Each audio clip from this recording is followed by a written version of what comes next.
Bismillah. Assalamualaikum warahmatullahi wabarakatuh. Innal hamdalillah nahmaduhu wa nasta'inuhu wa nastahdihi wa natubu ilaih. Wa na'udzu billahi min syururi anfusina wa sayyiati a'malina.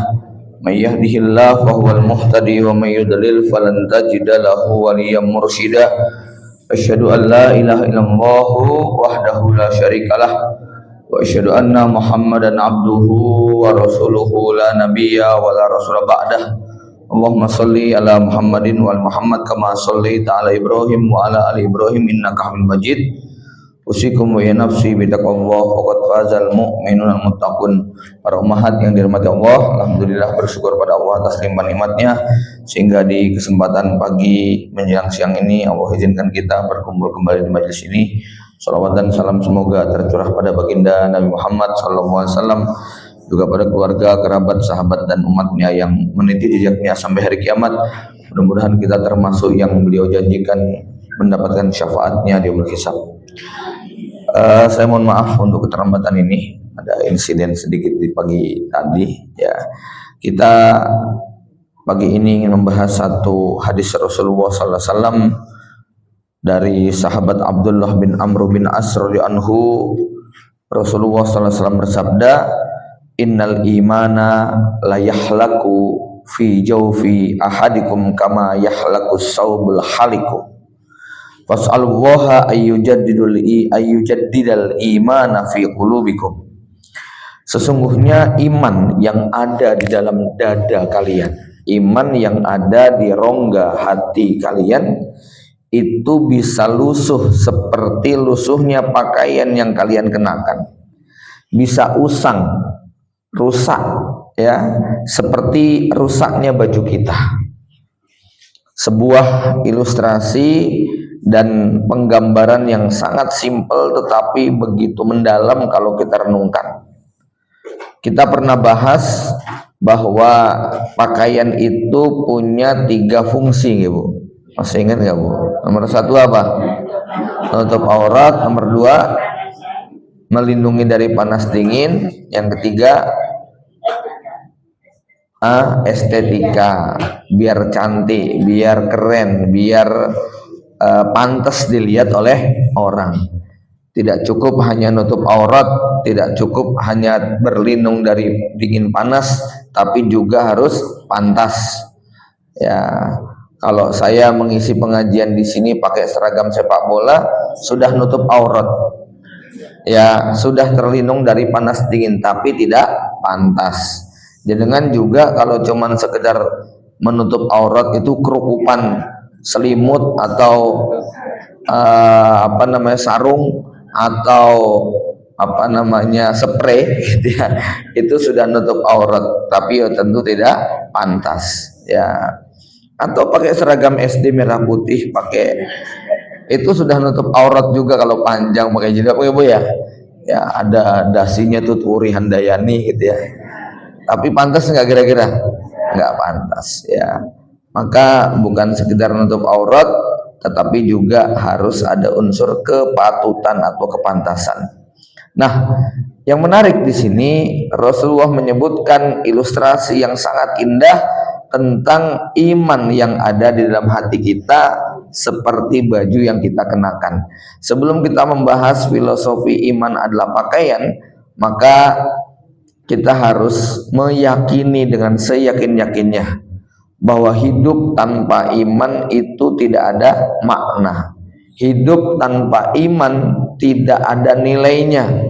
Allah Subhanahu wa taala mengingatkan yauma la yanfa'u malu wala banun illa man atallaha biqalbin salim. Akan datang nanti satu hari di mana harta kita, anak kita, istri kita, pasangan kita, jabatan, kedudukan, pangkat dan semua yang kita punya tidak ada manfaatnya, tidak ada gunanya sama sekali. Hari ini jenengan punya anak masih ada manfaatnya, disuruh sana, disuruh sini. Anda punya suami tentu bermanfaat, ya. Anda punya rumah ada manfaatnya, bisa dipakai untuk ngiyup, istirahat. Anda punya uang ada manfaatnya, bisa dipakai untuk belanja. Anda punya tetangga, punya teman baik, punya besti, ada manfaatnya. Punya teman polisi, tentara, apalagi hakim, jaksa, dan orang dekat, pusat, ada manfaatnya selama masih di dunia.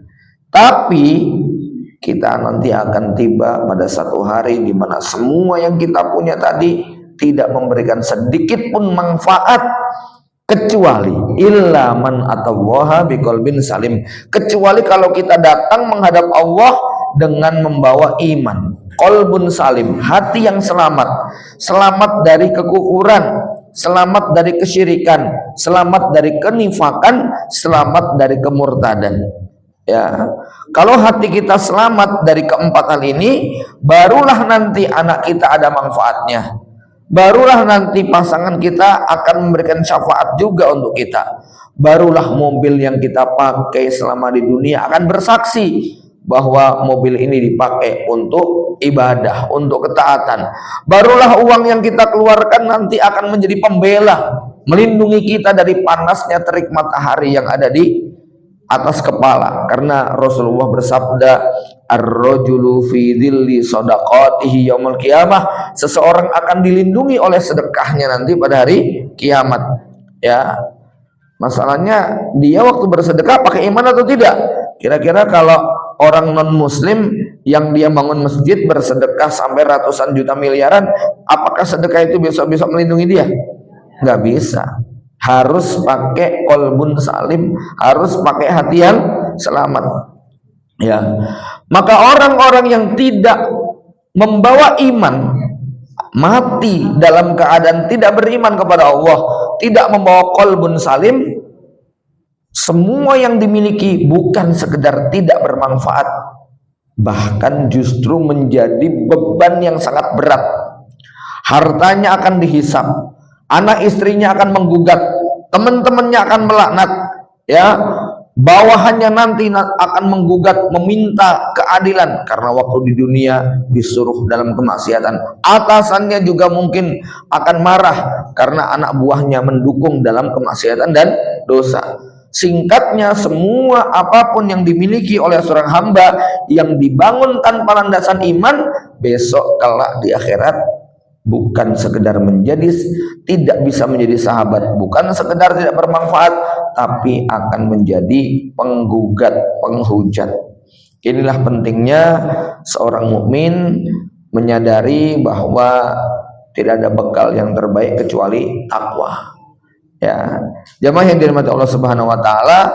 Nah, Rasulullah SAW menggambarkan bahwa ketakwaan atau keimanan yang ada dalam hati kita ini seperti pakaian yang kita kenakan. Mari kita perhatikan pakaian kita. Tadi kita sudah singgung, ada 3 fungsi pakaian. Kalau baju, pakaian yang jenengan kenakan itu adalah untuk menutupi aurat tubuh kita, ya, untuk melindungi tubuh kita dari panas, dingin, musibah dan sebagainya. Tuh kalau para pembalap itu kan pakai baju tebal gitu ya, jaket yang kalau jatuh itu nggak beset lah, ya, helmnya juga nggak sembarangan helm, standarnya di atas SNI, ya. Begitu juga baju yang membuat kita pantas dan nyaman itu beda-beda sesuai dengan situasi dan keadaan, ya. Jamaah yang dirahmati Allah Subhanahu wa taala, maka dalam hal ini kalau baju itu adalah penutup atau pakaian buat fisik kita, maka jiwa kita juga butuh baju. Ya, jiwa kita butuh baju. Kenapa? Kalau jiwa kita telanjang, jiwa kita tidak berpakaian, maka seperti tubuh kita yang ada aibnya, ada cacatnya, bisa menggigil kedinginan, bisa merasa kepanasan, bisa merasa tidak pantas. Tubuh kita merasa tidak pantas, ya, kalau tidak berpakaian. Jiwa kita juga kalau tidak diberi pakaian itu tidak pantas. Jenengan akan merasakan suasana yang tidak nyaman. Bahkan kalau secara teori yang bikin nyaman itu penampakan atau perasaan? Perasaan. Maaf kalau misalnya jenengan tuh akalnya diambil sama Allah Subhanahu wa taala. Naudzubillah. Kayak orang gila. Orang gila itu setengah telanjang nyaman-nyaman aja nggak, Bu? Nyaman. Nyaman. Kenapa? Hah? Nggak punya rasa kok, begitu kan. Yang bikin jenengan nggak nyaman pakai baju yang nggak pantas itu apa? Bukan bajunya, tapi apa? Jiwanya, rasanya, gitu.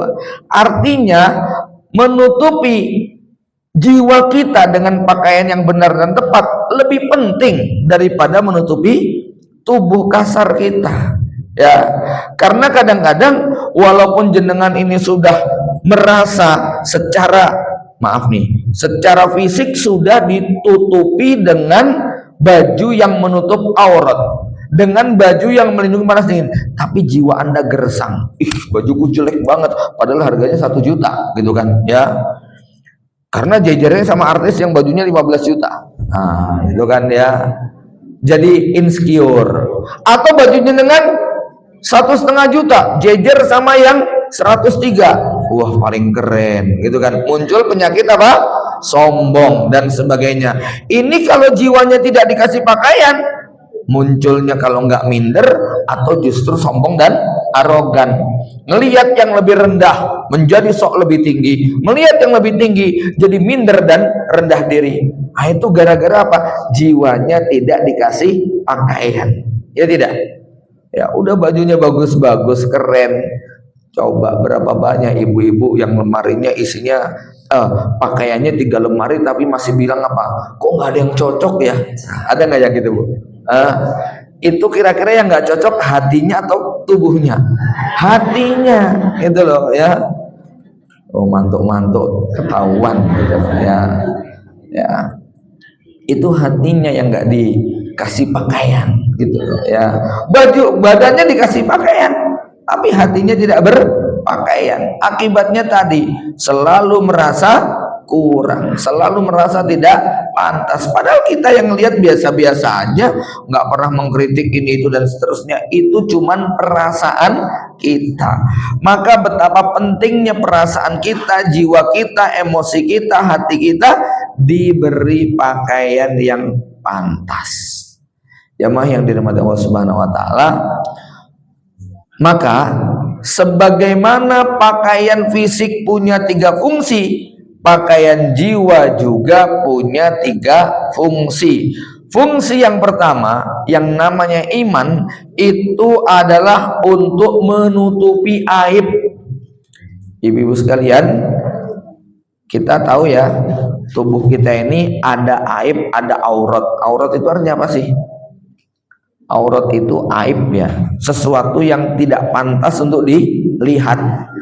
Baik aib dalam atau aurat dalam definisi syariat, aib dalam definisi syariat maupun aib dalam definisi psikologi.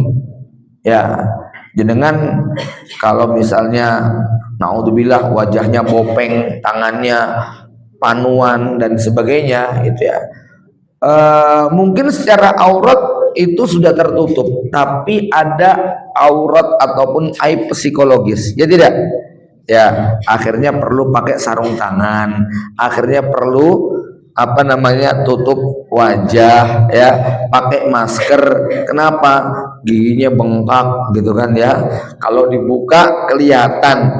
Secara aurat diperdebatkan, maksudnya ikhtilaf, ada yang mengatakan boleh, ada yang mengatakan harus cadaran. Tapi secara psikologis dia pasti merasa nggak nyaman, mulutku kalau kelihatan nih lebih bengkak nih, kena diantup tawon misalnya, ya itu kan aib. Maka jiwa kita juga ada aibnya. Apa aib jiwa kita? Aib jiwa kita inilah yang disebut berbagai macam penyakit hati, ya.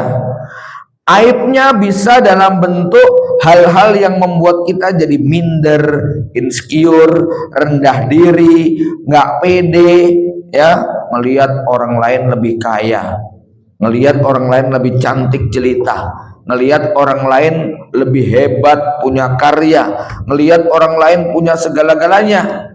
Maka Allah ingatkan, wala takhafu wala tahzanu wa antumul a'launa in kuntum mu'minin. Kalau kamu beriman, kalau kamu bertakwa, jangan takut, jangan khawatir, kamu di mata Allah lebih tinggi daripada mereka kalau kamu beriman. Ya, ibu-ibu, ada nggak rasa takut dengan masa depan anak kita? Ada. Ada nggak rasa khawatir dengan apa yang sudah berlalu pada kehidupan mereka? Ada.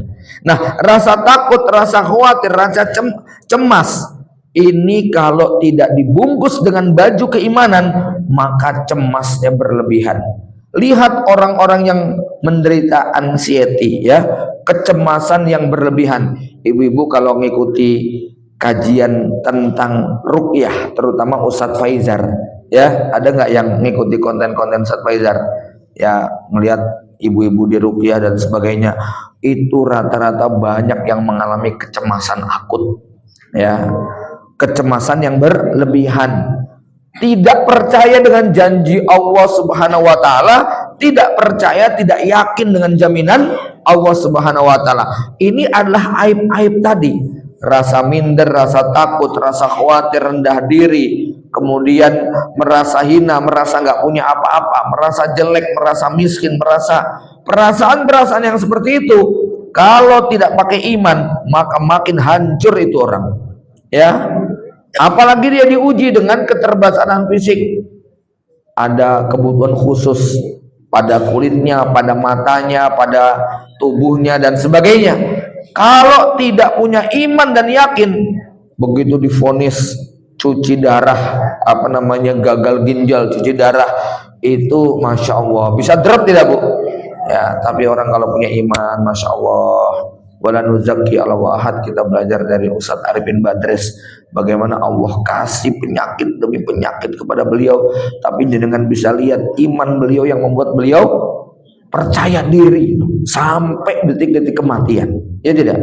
Anda lihat bagaimana senyumnya nggak berubah dikala sehat dan dikala sakit, kan macam kayak gitu, ya. Kalau nggak punya iman, masya Allah, Bu, saya ketemu dengan seorang tukang cukur langganan di pasar, ya, yang begitu dokter memvonis dia gagal ginjal langsung drop, stres, ya, dan dia bilang, Ustadz, istri saya langsung minta cerai, gitu kan, dia tambah stres lagi, nggak lama kemudian mati, ya. Jamaah yang dirahmati Allah Subhanahu wa taala, ini penting kita punya iman dan keyakinan. Jenengan kalau tidak yakin dengan rezeki yang Allah jaminkan, wah, itu nanti bisa datang ke pesugihan, bisa datang ke orang bodoh, bukan orang pintar, ya, orang bodoh begitu, ya. Akhirnya makin ketipu dan seterusnya, ya. Jamaah yang dirahmati Allah Subhanahu wa taala. Jadi ada aib-aib di dalam tubuh kita, di jiwa kita yang harus kita tutupi. Macam itu, ya. Ini jadi orang yang punya iman yakin, innallaha la yanzuru ila suwarikum wala ila ajsamikum. Yang dinilai Allah bukan wajah, bukan penampilan, bukan kekayaan, bukan rumah, bukan ini, tetapi yang dinilai adalah ila qulubikum wa amalikum. Yang dinilai adalah hati dan amalnya. Jadi kalau dengan jiwanya dikasih baju takwa, ya, itu tidak minder, tidak putus asa, tidak khawatir, tidak takut dengan masa depan. Kematian sudah dijadwalkan oleh Allah Subhanahu wa taala. Tidak bisa dengan vonis dokter. Ini kalau keyakinannya mantap semacam itu, ya. Jamaah yang dirahmati Allah, termasuk ketika kena musibah, kena bencana, ya. Kalau orang itu nggak punya iman, kan tolok ukurnya orang sukses itu adalah yang sehat, segar, bugar, udah banyak duit, nggak punya utang, anaknya pinter, dan seterusnya. Tapi orang yang punya iman, dia punya keyakinan, innallaha idza ahabba qauman ibtalahum. Allah itu kalau cinta sama hambanya, hambanya diuji. Bahkan ketika dia mendapatkan kesulitan, penderitaan, sakit, dan berbagai macam hal, teringat hadis Nabi SAW, ma yazalul bala'u tusibul mu'mina wal mu'minata hatta fi nafsihi wa malihi wa waladihi. Ujian, musibah, bencana akan terus menimpa kepada orang-orang beriman, yang laki dan perempuan, suami dan istri. Dalam hal apa? Fi nafsi, diuji dirinya, tubuhnya, ya. Diuji apa? Malihi, ekonominya, pekerjaannya. Wa waladihi, diuji anaknya. Anaknya durhaka, anaknya berkebutuhan khusus, anaknya sakit-sakitan. Apa target akhirnya? Hatta yalqallah wa ma alaihi khati'ah, sampai akhirnya orang itu nanti mati menghadap Allah dalam keadaan tidak membawa dosa sama sekali. Jadi orang beriman itu ketika dapat begituan nggak merasa Allah tuh nggak cinta, Allah nggak sayang, buktinya saya hidup menderita sakit-sakitan. Yang melihat pakai kacamata iman, maka dia akan melihat ini bentuk kasih sayang Allah Subhanahu wa taala. Nah, ini baju iman, nggih, ya. Yang kedua, fungsi baju apa, Bu? Melindungi dari panas dan dingin, melindungi dari serangan yang sifatnya eksternal. Tadi kalau kita pakai mantol jas hujan itu bisa selamat dari tetesan hujan, nggak basah kuyup. Kalau kita pakai jaket tebal naik motor kencang, aman, dada kita tidak sesak, ya. Kalau kita berada di puncak gunung, kita tidak menggigil kedinginan dan seterusnya. Maka sama, pakaian iman itu bisa melindungi kita dari apa? Dari berbagai macam godaan dan gangguan setan, dari bujuk rayu tipu daya dunia. Ada gangguan ketika kaya kita menjadi sombong, ada gangguan untuk merendahkan orang lain, ada gangguan untuk menerima sogokan dan suapan pada saat kita punya jabatan dan kedudukan, ada godaan untuk terjerumus dalam dosa dan kemaksiatan, ya, melakukan penipuan, pencabulan, perzinahan dan sebagainya. Itu semua karena baju imannya nggak berfungsi. Ada nggak, Bu, orang pakai baju tapi nggak berfungsi? Ada nggak? Ada, ya. Baju kok cuman apa namanya, baju adiknya dipakai gitu kan ya. Akhirnya auratnya tidak tertutup, ya. Di puncak gunung yang dingin kok pakai singlet gitu kan ya, sama celana pendek. Walaupun itu berpakaian tapi tidak bisa melindungi, ya. Bajunya tipis sehingga ketika jatuh naik motor badannya lecet-lecet semuanya, ya. Sudah nggak pakai helm, cuman celana dalam, ya. Kayak begitu, mesti walaupun ada bajunya itu nggak berfungsi. Sama imannya juga begitu, kalau tipis, kecil, sedikit, nggak bisa melindungi dia dari pencabulan, nggak bisa melindungi dia dari korupsi, nggak bisa mencegah dia dari perbuatan mungkar karena bajunya tipis, karena bajunya robek macam itu, ya. Maka baju kita harus kita rawat tadi, bagaimana berfungsi untuk melindungi dari panas dan dingin. Panas dinginnya jiwa kita juga demikian. Saat kita nggak punya kerjaan, nggak punya uang, ada tawaran bisnis haram. Ini kalau bajunya tipis nanti tergoda, ya tidak? Ya, lihat, maaf, sebagian saudari-saudari kita, mereka muslimah tapi tergoda untuk bisa beli HP, untuk punya pulsa, untuk bisa beli baju bagus, skincare dan sebagainya, menjual keimanan mereka, menjual kehormatan dan harga diri mereka. Ini baju imannya berarti tidak berfungsi dengan baik, ya. Kemudian yang ketiga, yang namanya baju punya fungsi sebagai apa tadi? Perhiasan, ya. Ibu-ibu sekalian, secara sederhana begini, orang itu tingkatan imannya beda-beda. Ada yang tinggi, ada yang rendah, ada yang tebal, ada yang tipis. Dan masing-masing orang, semuanya, mau kaya, mau miskin, laki, perempuan, rakyat, pejabat, ulama, santri, orang sempurna, orang berkebutuhan khusus, maksudnya tubuhnya entah lumpuh, entah buntung, entah apa, ya.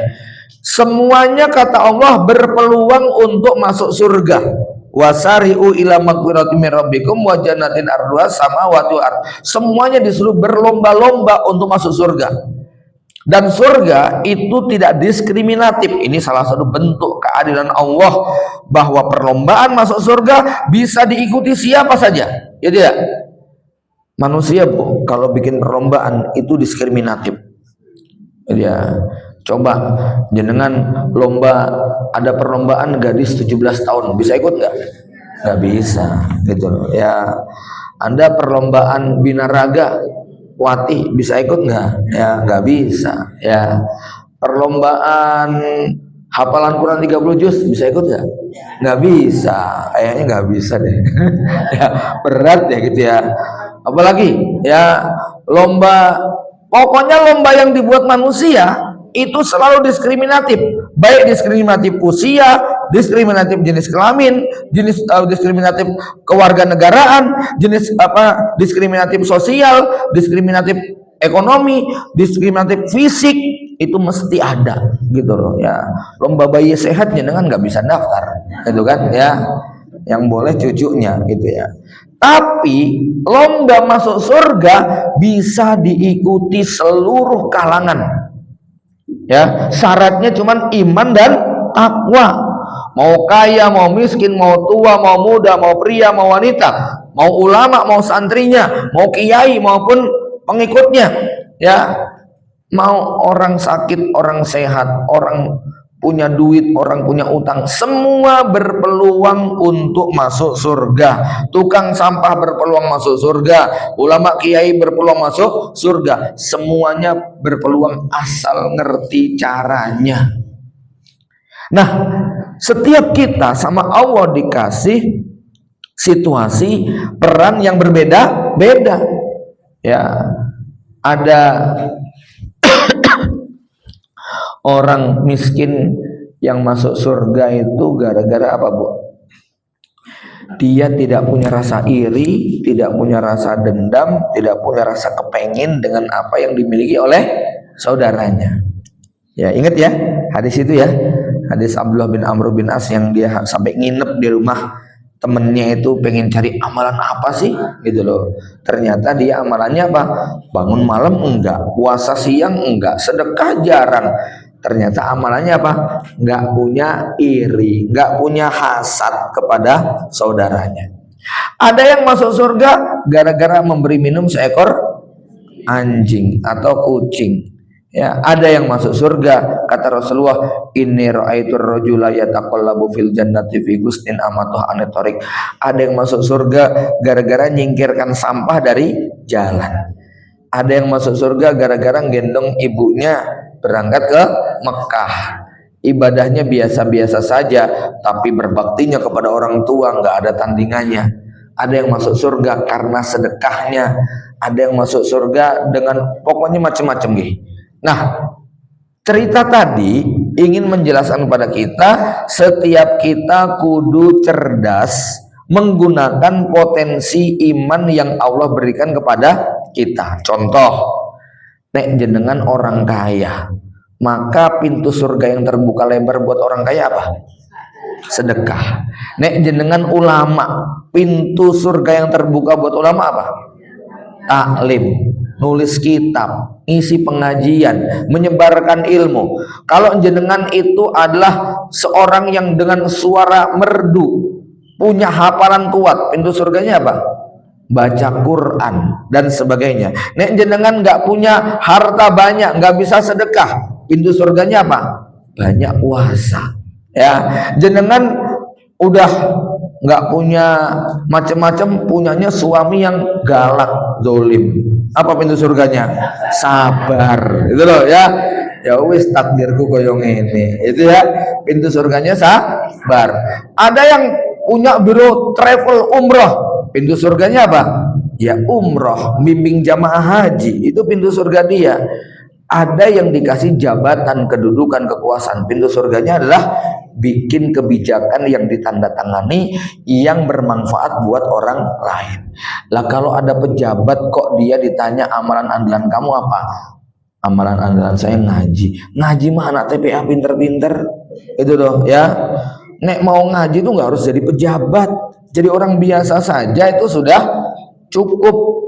Ada orang kaya, amalannya apa? Amalan saya puasa, yang paling saya andalkan. Lah puasa, orang miskin tuh banyak yang pinter, nggak usah disuruh puasa aja pada puasa terus. Itu doh ya. Ustadz amalnya apa? Zikir doa. Zikir doa nggak harus jadi ustadz. gitu loh ya. Jadi wong gunung kampung kerjanya wirid begitu saja ya, itu sudah cukup. Ustadz itu ya taklim, ngajar, ngaji dan seterusnya. Artinya jamaah sekalian ya, seperti yang tadi saya gambarkan, kita harus punya baju yang pantas, ya tidak? Boleh nggak sih orang kaya baca Quran? Boleh. Boleh nggak sih pejabat amalannya puasa? Boleh. Tapi jangan dijadikan andalan. Sama saya tanya, jenengan boleh nggak Bu pakai seragam TK SD? Boleh nggak? Dosa nggak? Dosa nggak? Enggak. Tapi pantas nggak? Nggak pantas begitu loh ya. Pantasnya ya seragam kayak begini. Saya haram nggak ngisi pengajian pakai seragam sepak bola? Nggak haram, cuman tidak pantas. Betul kayak gitu ya. Bayangkan misalnya ada bupati, ada gubernur, ada wali kota, kerjaannya di masjid zikir aja gitu. Kira-kira kesel nggak itu umat? Loh, kamu itu ditunjuk jadi pejabat untuk melayani masyarakat, malah emangnya salah zikir? Ya nggak salah, cuman nggak pantas begitu loh ya. Surga Anda itu dengan melayani masyarakat. Kalau zikir doa nggak usah jadi pejabat, kan begitu ya. Jadi singkatnya, setiap kita harus mengenakan pakaian yang pantas. Ya, kondangan ya jangan pakai daster mau masak, betul ya. Ya, walaupun misalnya dasarnya sudah nutup aurat gitu kan ya, tapi yuk tambelan kayak begitu jejer di sebelah pengantin ya nggak pantas gitu ya. Tetap menggunakan baju yang tepat ya. Jamaah yang dirahmati Allah, begitulah kira-kira iman kita juga harus mengikuti. Nah sekarang begini ya, jenengan itu makin banyak jabatannya, makin banyak amanahnya, maka makin banyak pakaiannya, ya tidak? Contoh, jenengan pengen menjaga kesehatan, ya perlulah punya baju olahraga biar kelihatan pantas gitu ya. Semangat kan, kalau olahraga pakai seragam olahraga lebih bergairah ya Bu ya. Ngaji ya pakai seragam ngaji ya. Ada ibu-ibu yang dia merasa ibu rumah tangga adalah profesi mulia, maka dia perlu punya seragam ibu rumah tangga, supaya bukan cuma suaminya saja yang ke kantor pakai seragam kantor ya, tapi dia ke kantornya, yaitu di dapur, sumur, kasur, itu pakai seragam harian ya. Hari Senin pakai baju ini, Selasa pakai baju ini ya. Mungkin jenengan ketawa karena nggak menghargai profesi sebagai ibu rumah tangga, jangan-jangan ya nggak apa-apa, menghargai diri sendiri. Nanti mau hadir di walimahan ada seragam sendiri, batik biasanya ya. Nek ibu-ibu pengajian khusus yang punya seragam resmi, itu nanti datang pakai seragam resmi. Nek jenengan guru PNS pasti punya seragam lagi. Itu realitas hidup yang enak. Sama dalam kehidupan sehari-hari, kita perlu pakai pakaian iman yang banyak. Dulu jenengan ketika gadis mungkin pakai zikir istighfar 70 kali sehari sudah cukup masalah jenengan. Sekarang punya suami yang tidak sesuai ekspektasi, punya anak-anak yang jauh dari harapan, lah kok istighfarnya cuma 70, kira-kira cukup nggak? Nggak cukup. Jenengan ketika masih muda belum banyak utang, pakai baca Quran 1 hari 2 lembar itu cukup. Lah sekarang utangnya numpuk, duit nggak ada, baca Qurannya kok cuma 2 lembar, ya nggak cukup begitu loh ya. Semakin banyak problem, semakin banyak masalah, semakin banyak beban hidup, semakin banyak pakaian takwa yang harus kita kenakan ya. Bangun malamnya, zikir pagi petangnya, bacaan Qur'annya, sedekahnya, taklimnya, dan sebagainya. Itu perlu banyak sekali. Dulu ketika jenengan belum punya beban yang cukup berat, belum ada beban rumah tangga, mungkin taklim sebulan sekali sudah cukup mengobati hati, ya tidak? Nah sekarang beban yang begitu bermasalah, taklimnya sebulan sekali, bahkan setahun sekali pas tablik akbar doang ya jelas nggak cukup untuk itu tuh Bu ya. Orang yang kayak begitu tuh sama yang pakaiannya cuma satu, di dapur pakai baju itu, di pasar pakai baju itu, taklim pakai baju itu ya, nyapu kerja bakti pakai baju itu. Kira-kira komentar orang gimana? Kamu nggak punya baju tuh Bu, gitu kan ya. Sama kalau orang itu amalannya cuma secuil lalu dipakai sama dia untuk menyelesaikan semua persoalan hidup kita, nggak cukup itu. Dia harus punya banyak baju, harus punya banyak jenis ketakwaan, ya. Karena kalau cuma satu tidak bisa menyelesaikan masalah hidup dia, ya. Maka jamaah yang dirahmati Allah, begitulah kira-kira gambaran yang namanya pakaian. Nah, setelah kita paham 3 fungsi pakaian iman. Tadi apa fungsinya? 1 untuk menutupi aib-aib jiwa kita. Yang kedua untuk melindungi nafsu syahwat kita, godaan panas dingin di luar sana. Yang ketiga supaya kita pantas, nyaman, ya, merasa enak. Ya, sebagaimana jenengan merasa nyaman kalau pakai baju begini pada saat pengajian, jenengan nggak nyaman kalau pakai seragam SD waktu pengajian, ya. Begitu juga dengan pakaian takwa kita. Kita akan nyaman kalau punya harta kita sedekahkan, punya waktu buat ikut pengajian, punya tenaga kita bantu orang, punya pikiran kita tolong dengan ide dan gagasan. Nah, ini namanya kita punya banyak pakaian, gitu ya. Kemudian jamaah yang dirahmati Allah, sekarang kita pahami seperti apa filosofi pakaian itu. Pertama, Nabi bilang pakaian itu bisa apa? Usang. Sebagaimana apa? Iman kita itu bisa usang sebagaimana pakaian kita bisa usang. Bu, nek jenengan dapat baju baru yang keren, satu setelnya 1 juta, jenengan pakai waktu hari raya, ada perasaan tambah cantik nggak, Bu? Ada perasaan nggak? Ada, rata-rata tuh ada. Iya Allah, gitu ya, tambah cantik lah ya. Jangan konotasi yang sifatnya syahwat ya, cantik itu pantas lah, begitu kan ya. Pertanyaannya, nek jenengan pakai baju kayak begitu 2 hari, 3 hari, 5 hari, sepekan, 2 pekan nggak ganti-ganti, rasanya gimana? Padahal tadinya baru, tadinya enak banget dipakai, gitu kan? Nyaman banget rasanya, pede ketemu orang, jabat tangan, pelukan sama temen, sama tetangga, itu ada perasaan, kayaknya dia perhatian deh. Coba itu baju seminggu, 2 minggu, sebulan dipakai terus, kira-kira jenengan pelukan sama tetangga nyaman nggak? Udah mulai nggak nyaman. Wong sendirian saja nggak nyaman, ya tidak? Baju itu berarti perlu diapain? Perlu dicuci, perlu diperbaharui, dicuci, dijemur, disetrika, dikasih parfum, ya, atau apa namanya, wewangian yang pantas supaya tidak bau. Baru kita pakai enak lagi, gitu ya. Sama jenengan juga begitu, habis dapat pengajian biasanya ada perasaan dapat insight baru, ya enggak? Wah, tadi itu kata-katanya di pengajian tadi kok Masya Allah, begitu kan? Iya, tapi coba jenengan berhenti setahun nggak ngaji, rasanya gimana? Udah hilang, udah lupa. Coba jenengan setahun nggak ngaji, stres loh, ya, gersang hati, kering jiwa kita, gitu kan? Sama seperti tubuh kita yang bajunya sebulan nggak diganti, pasti lepek rasanya, ya tidak? Dipakai itu nggak enak banget. Sama orang yang nggak ngaji juga kayak begitu, itu kan ya.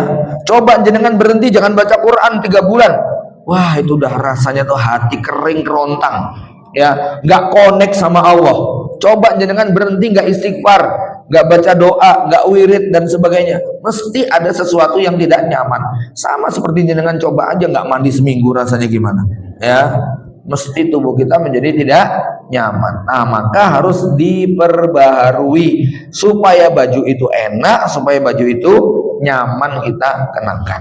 Ini satu. Yang kedua, yang namanya baju itu, nih kalau jenengan di masa pertumbuhan umur 10 sampai 15, itu biasanya dalam 5 tahun ganti baju ukuran berapa kali? Coba inget-inget anak jenengan lah yang umur-umur segitu, ya tidak? Terasa nggak, Bu, ya?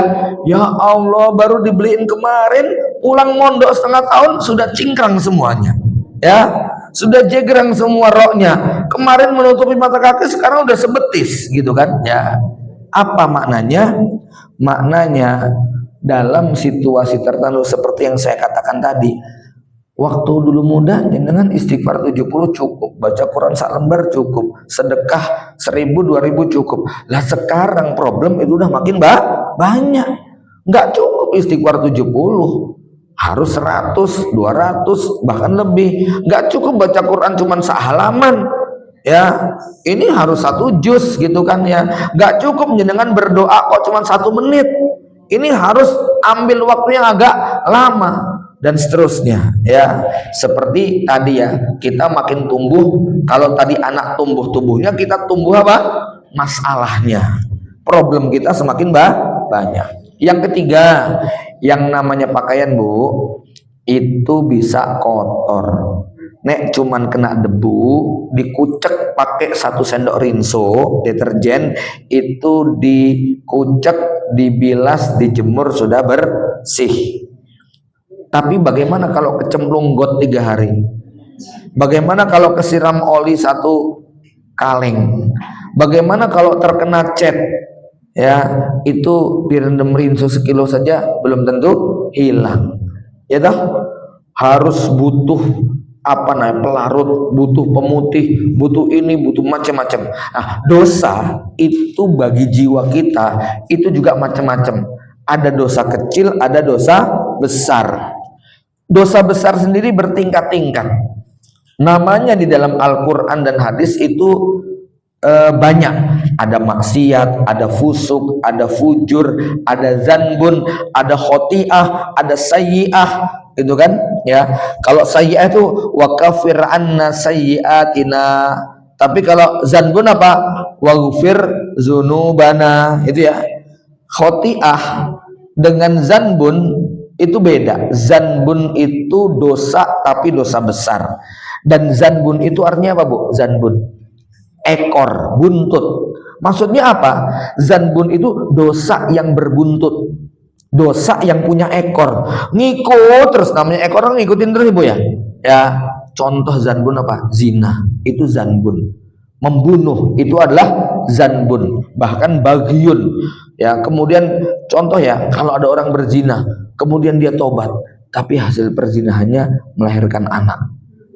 Walaupun dia sudah tobatan nasuha, ngelihat anak itu terbayang-bayang nggak? Ya Allah, itu buah dari dosaku 25 tahun yang lalu. Kan gitu tuh. Jadi buntu terus, ngikut terus ya. Jenengan naudzubillah misalnya apa? Membunuh. Nggak sengaja nabrak orang tapi kabur, nggak tanggung jawab. Itu kan zanbun, dosa besar. Itu tidak? Ya, jenengan belum minta maaf. Walaupun jenengan besok jadi ustazah, jadi hafidhah, jadi bunyai, jadi orang hebat, jadi orang solehah, tapi jenengan akan selalu teringat bahwa pernah menumpahkan darah orang dan tidak bertanggung jawab. Korupsi misalnya, gara-gara korupsi anggaran buat alat kesehatan dan obat-obatan, banyak pasien yang kemudian tidak tertangani, ada yang meninggal dunia. Ya, itu walaupun jenengan sudah sedekah 1 miliar, bahkan 2 kali daripada hasil korupsi, masih terbayang-bayang. Gara-gara saya korupsi, itu warga ada yang mati. Itu loh ya, itu namanya zanbun. Nah, kalau yang sayyi'ah, yang dosa-dosa kecil itu beda. Jenengan nggak sengaja nyenggol piring tetangga pecah misalnya, minta maaf diganti, selesai. Ya tidak?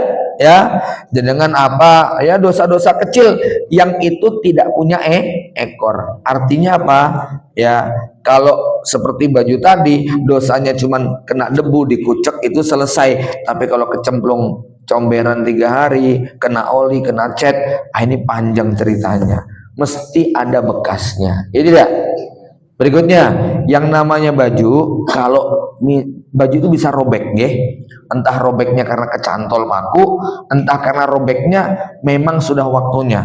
Contoh, ada anggota pakaian di tubuh kita yang berpotensi robek. Kalau laki-laki biasanya di lutut sama di pantat, ya. Itu lama-lama bisa tipis karena benturan waktu sujud sama sering dipakai duduk. Nah, waktu tipis tiba-tiba robek. Dengan satu aktivitas mau jongkok, ya prek gitu kan, tahu-tahu robek. Nah, orang itu robeknya beda-beda. Ya, robeknya beda-beda. Wilayah tipisnya tidak sama. Masing-masing orang itu punya wilayah tipis sendiri-sendiri. Maksudnya wilayah tipis itu apa? Ada yang nggak tahan untuk melakukan dosa ini, ada yang kuat dari dosa itu. Contoh, ada orang yang kuat ya kalau godaan uang. Kenapa? Ya di satu sisi dia tuh udah berkecukupan, rezekinya berlimpah, maka bab uang dia tidak tergoda. Tapi ada kalau ngeliat uang itu udah langsung mabuk kepayang, bisa tamak, bisa serakah, bisa rakus, bisa sampai membunuh orang. Itu kan ya. Ada orang yang nggak tahan kalau ngeliat perempuan, begitu kan ya, sampai sekian dicabuli semuanya. Setiap melihat perempuan pengennya digauli, begitu loh. Mungkin orang ini lulus dari jabatan, nggak tergoda lah pengen jadi presiden, pejabat, nggak tergoda. Tapi kalau dengan perempuan nggak kuat, gitu kan ya.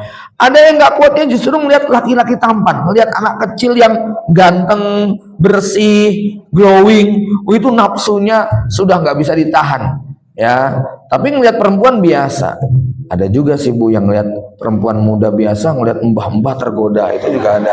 Nek ini agak langka.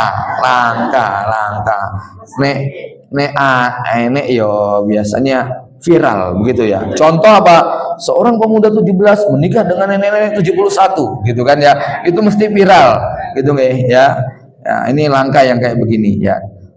Walaupun kalau itu nikah ya biasa aja lah, itu bukan dosa begitu kan ya. Nah, jamaah yang dari mata Allah, artinya apa? Seseorang harus tahu diri kapan wilayah tipis dia. Contoh orang yang gak kuat melihat duit, jangan dikasih jabatan sebagai apa? Bendahara. Wong dia tuh gatel kalau ngeliat duit nganggur gitu ya, amanahnya jadi bendahara, hilang itu nanti, gitu kan ya. Ini ada orang yang syahwatnya begitu kuat ya, jadi kiai diciumi tangannya sama santriwati. Wah, ini riskan begitu kan ya.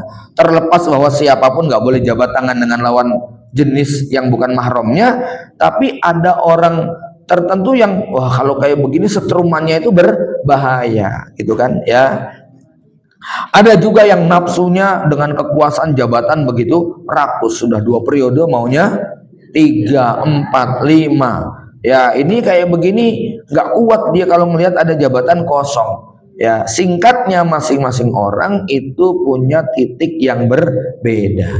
Kemudian yang kelima, ya, yang namanya baju robek itu Bu, maaf ya, nek bagian ketiaknya dengan robek tapi jangan pakai jilbab besar, masih aman nggak? Aman, ketutup. Lah kalau robeknya itu dari pinggul sampai bawah, ya, dari punggung sampai bawah robek, jadi kuntilanak gitu kan ya. Ya nggak pantas lo dilihat. Artinya begini, kalau dosa itu dilakukan oleh orang tertentu, itu barangkali biasa di wilayah tertentu. Contoh maaf, yang namanya berzina itu kalau anak-anak muda itu lazim nggak mereka melakukan? Ya, nggak jadi berita viral kan? Oh, misalnya apa? Supir truk itu suka mangkal di tempat ini, dilayani sama perempuan nakal. Ya, itu nggak jadi viral kan? Biasa gitu. Karena memang dosa kayak begitu memang sudah jadi langganan mereka. Lah, tapi kalau kiai melakukan, viral nggak itu jadinya? Viral, macam kayak begitu ya. Artinya apa? Kalau robeknya itu di wilayah yang itu nggak jadi pembahasan. Tapi kalau robeknya pada wilayah tertentu, itu bisa jadi omongan orang. Jadi kan kalau bagian ketiaknya robek pasti nggak diomongin orang, ya nggak?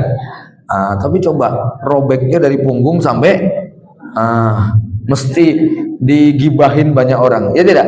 Sama-sama robek, tetapi berbeda tempat robeknya. Jamaah yang dirahmati Allah Subhanahu Wa Taala, demikian kira-kira gambaran tentang iman adalah pakaian kita. Maka Nabi mengatakan fas'alullaha ayyujaddidal iman. Mintalah kepada Allah supaya iman kita senantiasa diperbaharui, supaya kita makainya itu makin nyaman. Aku qauli hadza, assalamualaikum warahmatullahi wabarakatuh.